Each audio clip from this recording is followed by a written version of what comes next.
এটা ইন্ডিয়ান মিউজিয়ামের second part. মাঝখানের এই মাঠটা থেকে চারিদিকটা কি সুন্দর লাগছে দেখো। এখন প্রায় ওই সন্ধ্যা হয়ে এসেছে, চলো তাড়াতাড়ি দেখা যাক যতটা পারা যায়। এটা হলো হোয়াইট জিন পাখি। এদের মাথাটা ছোট্ট আর গলাটা একটু লম্বা হয়, আর এদের বাচ্চার ডানায় দুটো না নখ থাকে, তাই এদেরকে আদিম গোত্রের পাখিও বলা হয়। আর এই পাখিগুলোর নাম আমার ঠিক এই মুহূর্তে মনে পড়ছে না। আর এগুলো হলো মিগ্রেটরি বার্ডস, মানে যারা শীতের সময় গরমের দেশে উড়ে আসে। এরপর যে পাখিগুলো আসবে সেগুলো কিন্তু আমরা সবাই জানি, যেটা হলো ম্যানগ্রোভ অঞ্চলের পাখি, মানে সুন্দরবনের পাখি। কিন্তু এখানে শুধু পাখি ছিল না, এখানে একটা কুমিরেরও স্ট্যাচু করা ছিল।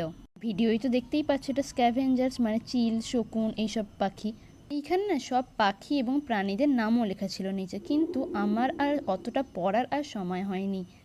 আর এইখানে রয়েছে আমাদের দেশ এবং রাজ্যে সমস্ত জাতীয় পাখিগুলো। এই পাখিগুলো দেখে কিন্তু মনে হবে একদম কিন্তু এগুলো অরিজিনাল পাখি, কিন্তু আসলে কিন্তু নয়। এগুলো হচ্ছে স্ট্যাচু, যেগুলোকে অরিজিনালের মতো করে পুরোপুরি একদম একই রকম দেখতে বানানো হয়েছে। আর একদম অরিজিনাল যেগুলো রয়েছে সেগুলো কাঁচের বক্সের মধ্যে ওষুধ দিয়ে প্রিজার্ভ করা রয়েছে। সেগুলোও তোমাদেরকে দেখাবো, আস্তে আস্তে দেখতে থাকো ভিডিওটা। আমি আগের ভিডিওতেই বলে দিয়েছি যে এই ইন্ডিয়ান মিউজিয়ামে তোমরা কি করে আসবে, আর এই ভিডিও ডেসক্রিপশানে আমি সমস্ত ডিটেলস লিখে দেবো একদম, তোমরা চাইলে সেটা দেখে নিতে পারো।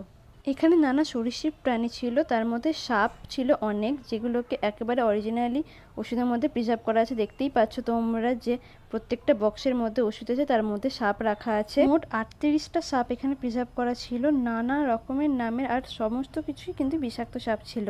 এইখানে একটা বড় কুমির আর একটা কচ্ছপ রাখা ছিল, কিন্তু ভিতরে যেহেতু আলো জ্বলছিল তাই জন্য ভিডিওটা একদমই ভালো আসেনি। এরপরে গেলাম যেখানে মাছ প্রিজার্ভ করা আছে।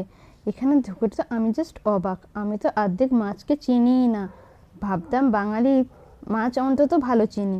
এখানে ঢুকে দেখি এ তো অর্ধেক নামই আমি জানি না। কী সব নাম, জাপানি সুতো পাখনা, ব্রিম, সি হর্স, চাঁদ মাছ, পুঁচপিট, বাক্স মাছ, আরও কত রকমের নাম। আর এই মাছটা না সব থেকে বড় ছিল দেখো, আর আমি এই নামটা একদম ভুলে গেছি। আর এখানটা এতটাই অন্ধকার ছিল যে উপরে নাম লেখাগুলো সেগুলো ভিডিওতে ভালো করে আসেনি। এরপর ঢুকলাম বয়ন শিল্পের ঘরে, যেখানে প্রথমেই ছিল একটা তাঁত মেশিন, যা বাংলার ঐতিহ্য বলতে পারো। এটা হলো সোনার জড়ি দেওয়া বেনারসি এবং তাঁতের শাড়ি। এগুলো সবকটাই 19 শতকের। এতদিন শুধু শুনে এসেছি যে আগেকার দিনে শাড়িতে নাকি সোনার জড়ি দেওয়া হতো, এখন সেটা আমি নিজের চোখে দেখলাম।